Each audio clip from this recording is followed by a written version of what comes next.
बात करना चाह रहा हूँ जीन डिक्सन के ऊपर। आखिर ये जीन डिक्सन है कौन, कब गुजरा है? इसकी किताब जो है वो उर्दू में भी शाया हुई है, लाहौर से छपी हुई है। इस किताब में जो है इसने बहुत सारी अलग अलग बातें की है।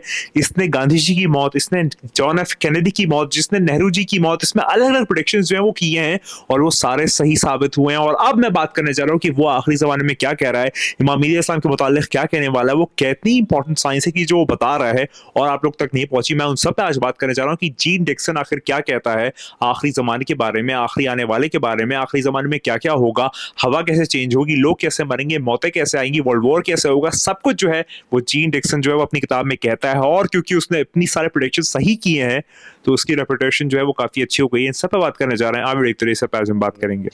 बात का आगाज करते हो, आज हम लोग बात करने जा रहे हैं जीन डिक्सन के ऊपर। आप लोग ने बाबा वैंगा का नाम सुना है, आपने नॉस्ट्राडामस का नाम सुना है कि ये लोग जो है वो काफी बड़े प्रोफेसीज करने वाले लोग गुजरे हैं जिन्होंने बहुत अच्छी प्रोफेसीज की और वो सही साबित हुई है। लेकिन आज मैं बात करने जा रहा हूं थोड़ा सा अनट्रेडिशनल बात पे कि एक किताब जिसका नाम है जॉन डिक्सन की पेशन गोई है, जो कि 420 मॉल रोड लाहौर छपी हुई है कुछ सालों पहले। अब ये काफी पुरानी बात है। तो उस किताब में जो बात आई है वो मैं आपको बताने जा रहा हूं। और इससे पहले मैं आपको ये बता दूं कि आप अगर समझते हैं कि ये जॉन डिक्सन जेन्युइन है कि नहीं है, तो मैं आपको बता दूं कि इसने गांधी जी की, नेहरू की, प्रेसिडेंट कैनेडी की, जितने भी शौकीनारों की और कम्युनिस्ट चाइना की, सबकी प्रोडिक्शन जो है वो की है और वो सारी सही साबित हुई है। तो अब आप समझ सकते हैं कि इसकी क्रेडिबिलिटी कितनी है और अब वो क्या कहता है आखिरी जमाने के बारे में। अब मैं आपसे वो बात करने जा रहा हूं। तो यहाँ पर जॉन डिक्सन जो है वो कहता है कि जो आर्म्स हैं वो रेस करेंगे, एक्सेलरेट होंगे 1968 में। ये थोड़ी पुरानी बात से स्टार्ट होगा लेकिन आगे तक आएगा और ये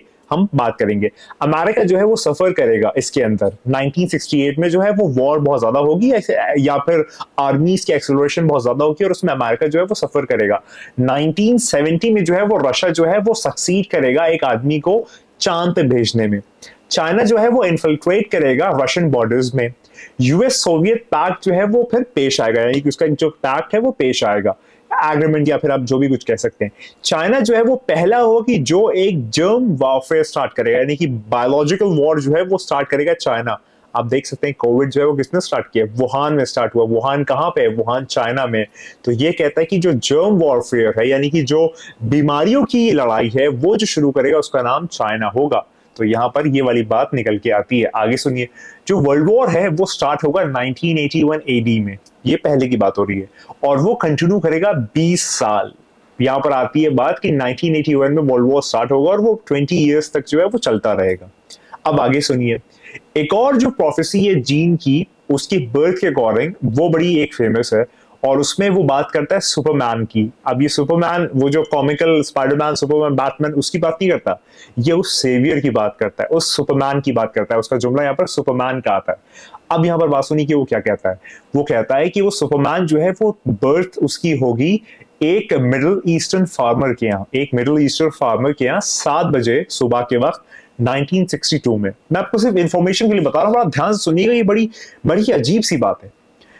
अब यहां पर वो कहता है कि ये जो है वो फुल ऑफ नॉलेज और विजडम होगा और एक दिन ऐसा आएगा कि जब वो पैदा होने वाला बच्चा पूरी दुनिया को रेवोल्यूशनाइज कर देगा और उसके ऊपर हुकूमत करेगा और वो विजडम सिखाएगा और वो वर्ल्ड रिलीजन का कॉन्सेप्ट देगा, यानी कि सारे धर्म जो है वो एक धर्म पे आ जाएंगे। वो वाला कॉन्सेप्ट जो है वो देगा और लोग उसके वर्ड्स पे, उसकी बातों में यकीन करेंगे और वो सारे बैनर्स को जो है वो यूनाइट करके एक यूनिवर्सल रिलीजन आ जाएगा, यानी कि बहुत सारे अलग अलग रिलीजन होंगे टाइम पे, वो सबको जो है वो एक बैनर के अंडर ले आएगा।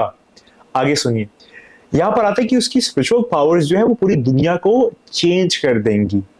आगे सुनिए, जो दुनिया है वो अंडरगो जाएगी, बहुत सारे चेंजेस आएंगे, बड़े रेडिकल चेंजेस आएंगे, बड़े अजीब अजीब चेंजेस आएंगे 10 सालों तक, यानी कि 10 सालों तक दुनिया में बड़े अजीब अजीब चेंजेस आते रहेंगे।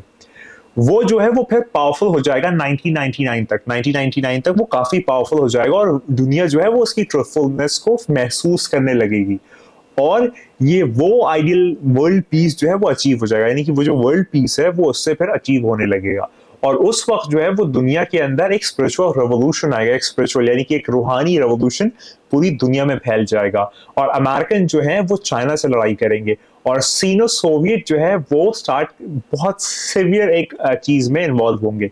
अमेरिकन जो है वो ह्यूमिलिएशन, यानी कि उनको शर्मसार होना पड़ेगा और वो जो है वो एक हम जिनसी जो है उसको आम कर देंगे, यानी कि सेम सेक्स मैरिज जो है वो आम हो जाएगी। उसके बाद जो है वो यहाँ पर आता है कि जो कॉन्फ्लिक्ट है वो बहुत ज्यादा जिंदगियों को ले लेंगे, यानी कि बहुत ज्यादा लोग उसमें मर जाएंगे, और एक ऐसा डिवाइन फ्लेम जो है वो इमर्ज करेगी कि जिसमें पूरी दुनिया जो है वो उसका हिस्सा बन जाएगी, यानी कि ऐसी तबाही बर्बादी, ऐसी खौफनाक चीज जो है वो आएगी, जीन डिक्सन ये कहता है। उसके बाद जो इवेंट फॉलो करेंगे वो 1980 से बहुत क्लैमिटीज का दौर है, और इसमें आदमी जो है वो बहुत मुश्किल में आ जाएगा, और 1999 तक जो है वो पूरी दुनिया जो है वो पूरी दुनिया कॉन्कर हो जाएगी, और एक बड़ा वास्ट एम्पायर जो है वो बन जाएगा। तो ये जो कंपाइलर है उर्दू किताब जिसका नाम है जीन डिक्सन की पेशन गोइया, इसमें जीन जो है वो इस शख्स को यानी ये सुपरमैन से रेफर करता है इमाम मेहदी अलैहिस्सलाम को। लेकिन यहाँ पर जो इस किताब को लिखने वाले हैं, यानी सैयद यहाँ पर जो क़यामत सुग़रा किताब मैं पढ़ रहा हूँ, तो यहाँ पर जो है वो ये लिखने वाले कहते हैं कि लोग कहते हैं कि वो जो सुपरमैन का कॉन्सेप्ट है वो जीन डिक्सन जो है वो कहता है इमाम मेहदी अलैहिस्सलाम को, लेकिन यहाँ पर जो किताब लिखने वाले हैं ये कोई मोमिन है, ये कहते हैं कि नहीं, जीन डिक्सन जो है वो यहाँ पर सैयद हसनी की बात कर रहा है। अब थोड़ा सा अगर मैं एनालाइज करूँ, आपसे बात करूँ, आप खुद सोचिए। एक वाक़या मैं आपको बताता हूँ कि एक कोई शख्स था, वो किसी भी शख्स का नाम सुन के या उसके बारे में पूछता था किसी से, और वो कहता था कि अब बताओ वो कहाँ पे है, पूरी दुनिया में वो शख्स जहां भी होता था वो आदमी के पास ये एक पावर थी कि वो बता देता था कि वो आदमी कहाँ पर सिचुएटेड है। तो इस तरीके से जो है वो किसी एक कोई मोमिन गया और उसने कहा कि बताओ इमाम मेहदी अलैहिस्सलाम या फिर इमाम मेहदी इब्ने इमाम हसन अलैहिस्सलाम कहाँ पे हैं। तो फिर वो आदमी जो माहिर था अपने फन का, वो कहता है कि ठीक है बता दूंगा, मुझे कोई मसला नहीं है, मेरे लिए क्या बड़ी बात है। वो पहले सोचता है, फिर थोड़ा सा एजिटेट होता है, फिर सोचता है, फिर होता है, ऐसे कई दफा करता है, और फिर वो कहता है कि ये तुमने किसका नाम बता दिया है।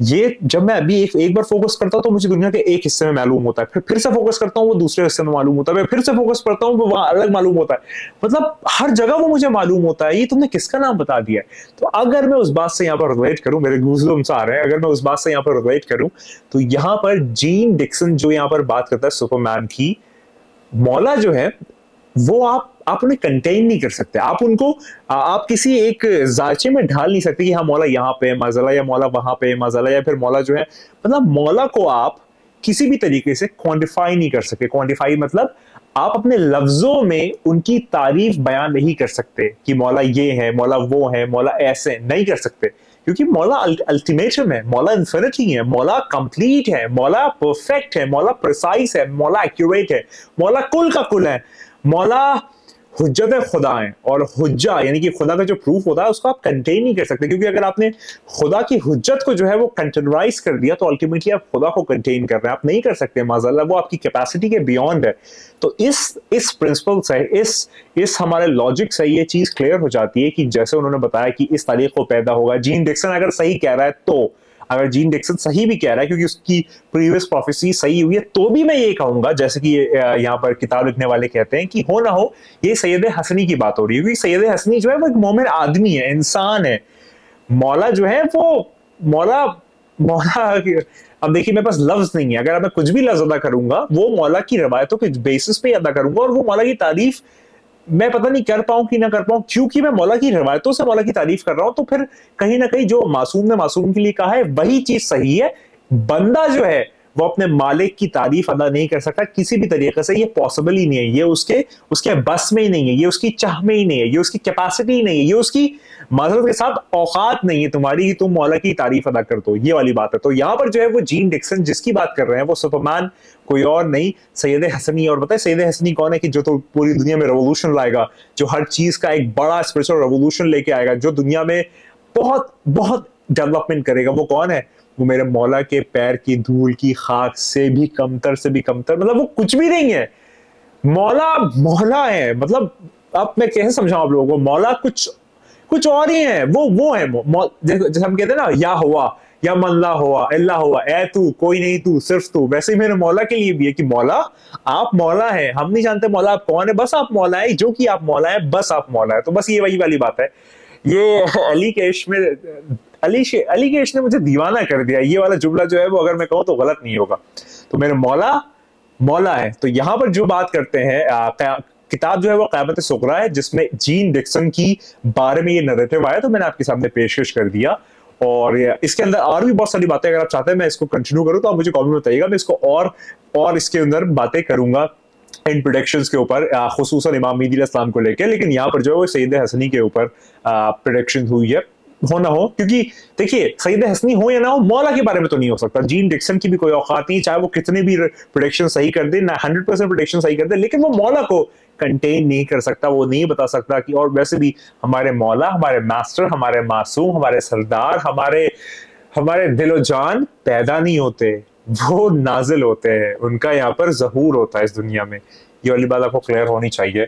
और जुमलों को जो है वो बड़ा मैं थाम के आराम से इस्तेमाल कर रहा हूँ। अगली वीडियो जो है मैं सोच रहा हूँ नेमत शाह वली के ऊपर बनाई जाए कि नेमत शाह वली क्या कहते हैं आखिरी जमाने को लेके, क्या क्या चीजें होंगी, मिडिल ईस्ट में क्या होगा, रशियंस मिडिल ईस्ट में आएंगे तो क्या करेंगे, बहुत सारी बातें हैं। अगर आप चाहते हो तो मुझे जरूर बताइएगा, मैं इंशाल्लाह कमेंट में इसको कंप्लीट करूंगा। अब एक और बात, अब वीडियो से हटके, इतनी वीडियो कंप्लीट हो गई। किसी शख्स ने जो है वो कमेंट में मुझसे पूछा था, पिछले 2 वीडियो में लगातार पूछ चुके हैं कि दज्जाल का नाम सईद बिन सईद है, ये कहाँ पे आया है। मैं उनका नाम नहीं पढ़ पा रहा हूँ, लेकिन मेरे जहन में था तो मैं आज कवर कर रहा हूँ। तो ये पूछा था उन्होंने कि सईद बिन सईद कहाँ पे आया है, तो फिर वो जो भी मोहतरम है उनको मैं एड्रेस कर रहा हूँ कि दज्जाल का नाम सईद बिन सईद या फिर सईद कहाँ पे आया है। तो किताब का नाम है क़यामत सुग़रा की, जहां पर ये चीज मौजूद है कि दज्जाल का नाम सईद बिन सईद होगा।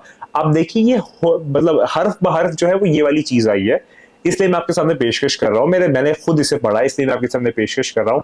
अब मौला देखिए कुछ बातें कहते हैं तो मल्टी डायमेंशनल होती है, वो क्वांटम कंप्यूटिंग से भी बियॉन्ड है, वो अलग अलग उसके माने हो सकते हैं। सईद बिन सईद नाम भी हो सकता है, ग्रुप भी हो सकता है, सईद का असल मायना क्या होता है उस पर भी बात हो सकती है, बहुत सारे डायमेंशंस है। लेकिन सिर्फ क्योंकि आपने पूछा था कि कहाँ पे आया है, लोग आपसे पूछते हैं तो आप बता दीजिएगा। क़यामत सुग़रा किताब में दज्जाल के मुतालिक जब बात होती है तो उसमें ये बात आई कि दज्जाल का नाम सईद बिन सईद होगा, और ये अमीरुल मोमिनीन की रवायत है, अमीरुल मोमिनीन इसको फरमाते हैं। तो मैंने आपका क्वेश्चन जो है वो आंसर कर दिया है, उम्मीद करता हूँ। लेकिन मुझे बड़ी खुशी हुई कि आप इसमें दिलचस्पी ले रहे हैं और पैगाम आम कर रहे हैं, और पैगाम आम आप करते रहें, ये हम सब पे जो है वो फर्ज है, वाजिब है।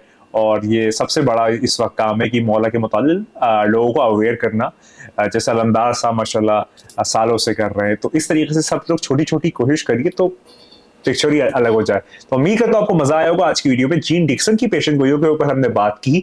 जो लोग लाहौर में रहने वाले हैं वो शायद इस किताब को ले भी सकते हैं, छप चुकी है मॉल रोड लाहौर से काफी साल पहले। तो आप पता नहीं मुझे अब मिलती कि नहीं मिलती, लेकिन जो लोग अगर वहां पे रहते हैं और उनकी रसाई है तो वो लेके पढ़ भी सकते हैं। मुझे भी कुछ नॉलेज आप कंट्रीब्यूट कर सकते हैं। तो इस तरीके से बात होती है। और याद रखिए वो आने वाला है, वो बहुत जल्द आने वाला। तैयार हो जाओ इस बात पे, बार हो जाओ, बार बार हो जाओ, लगातार हो जाओ कि तेरे मेरे और हम सब के मौला आने। और याद रखिए पूरे ही नहीं है, बस वही है। खुदा को याद करो यार, खुदा को याद करो। खुदा हाफिज।